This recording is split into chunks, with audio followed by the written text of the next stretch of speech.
that was their best advocate. And now he's gone. A lot of black men, they're just like, yo, we're done talking. 2023, the fear is going to set in this year. Everybody is clapping back at them now. Damn, heard these things? I don't need no one to save me. I was born to be the greatest. All that time in that basement. All that time. You talked about what happened with, in particular, Kevin Samuels, you know, and how there were a lot of women. Let's not say a lot. There was a sampling of women that were celebrating his early death. Okay. They don't understand that he was an advocate for them. You don't hear anybody on YouTube or any other space trying to work with them and to level set them and get them to the place where they can be successful, like Kevin was. And that was their best advocate. And now he's gone. And I'm telling you, man, yeah, they don't have anybody that's willing to. The opposite of love is not hate. The opposite of love is indifference. And a lot of men, a lot of black men are just stopping talking about it. They're just like, yo, we're done talking. We've been talking for 50 years. We've been trying to get you to come on our side. Just work with us a little bit. Work with us a little bit. That's it, you know? And yeah, it's going to be ugly. 2023, I'm calling it. The fear is going to set in this year for sure. Yeah. So you say 3 to 6 months. 3 to 6 months, bro. Got it. And then everybody is clapping back at them now. Everybody. And here's what's messed up. It's not that they're clapping back because of something that the men are saying. You have the, like, on the what is it? The Daily Wrap-Up crew, right? Yeah. Shout out to them. Shout out to Daily Wrap-Up crew. They got on there and they started talking reckless about these women being poor and uneducated, calling out countries in particular. And women here think they're tough, but you're tough in a first world country in a top society on the earth. You haven't been through what those women have been through, and they're not playing with you. So yeah, nobody is defending the women now. And here's what really sucks, man. Here's what bothers me more than anything else, because I love black women. I got 3 black daughters. I've had 2 black wives. I love black women. I really do. But they have literally put us in a position that we can't defend them. We can't even defend our own women because we know so much how wrong they are.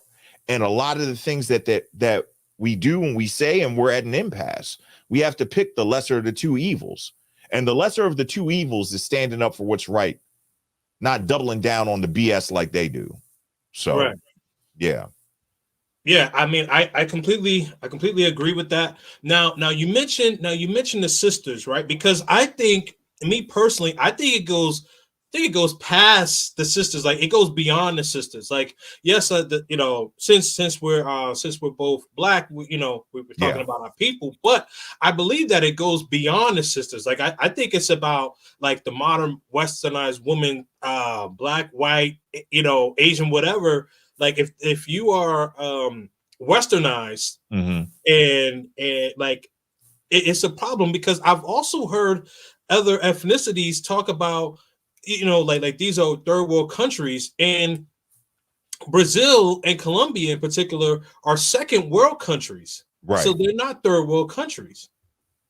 And they, and it's like, do you think, like, the men are just going to, like, these villages and getting women that live in huts, like these? Well, we know that's not the case. Let me address the first thing that you said, man. Yeah, sure. That it's not just black women; that it's Western women, and this is the power of the red pill. Watch this. Sure. Kings and Dreams. You are you're a black man, right, in America. Yeah, okay. If you get pulled over by the cops anywhere in the United States, can you act like a white man would act? Can you mouth off like a white man would be able to? No. All right. Life isn't fair. You may as well accept it and understand the lane that you were in, because drifting out of that lane could be completely detrimental to your existence. All right. Yeah. So just like black men can't act a fool around the police. That's the same way black women can't listen. We're held to different standards. How many of us that are 35 plus have been told by our parents, like, yo, if you're black, you've got to be 3 times better than everybody else just to get a fair shake? That's just the way that it is. So for real, like, they don't have to like it, but you can't do what that white woman does. You can't do what that Asian woman does. You can't do what that Latina woman does. You are a black woman. You can't do it. Point and sputter, scream and yell, be mad about things aren't fair and equality. But the simple red pill true fact is that, yo, you can't do it like they do it. Just like we as black men cannot walk around and do the same things that these other men. There are consequences. All of this stuff sounds good on paper. It sounds good behind the microphone, behind the camera, behind the keyboard. A lot of keyboard killers out there and telephone tough guys and all that stuff. But the truth of the matter is, in a real world scenario, you're held to another standard. And these women that they claim are in this sisterhood with them will sell them down the river in a New York minute. Absolutely. And what's even crazier is, for real, these women outside of the black community are really laughing at the black women behind their backs. They are. So it sucks, but that's the real truth. So that's why I'm looking directly just for this conversation at our women, because our women can't do that. They can't. They're held to a different standard. They're looked at in a different way. So, and they're attacked systemically by society to keep them down. But they just fall for the BS easier than anybody else. And they've been put in a position now that they're not willing to listen to their men. They're like, yo, you might want to go this different way.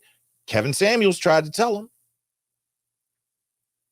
So, but they'd rather listen to a Vivica or Lisa Ray. You know what I'm saying? So, as far as the going to other countries and meeting women in huts, you know, you go to Colombia, right? Kings and Dreams. Correct. Yeah. So in Colombia, people graduate at 16 years old, right? Right. Yeah. So, and most of them are done with college or university by 20. Yeah. And then you have a large contingent like 2021, something like that. Yeah, 2021. Yep. Then you have a large contingent of them that go on to higher level degrees and stuff like that. So, yeah, I don't see a whole bunch of huts. What I do see is a different level of contentment in other societies, right? So what you're not going to get is you know, a whole bunch of super duper materialistic people, especially women in these other countries. They're content in their lives and what they have. In Brazil, there are people that are happy to live in the favelas, which is like the slums, but there's some dope houses in the slums. They're happy with their community. They're happy and thankful for what they have. Does that make them lesser people? No, that just makes people that got a problem with that smug and entitled. I definitely agree. All right, so we are approaching the 30-minute mark. Go change like I'm famous.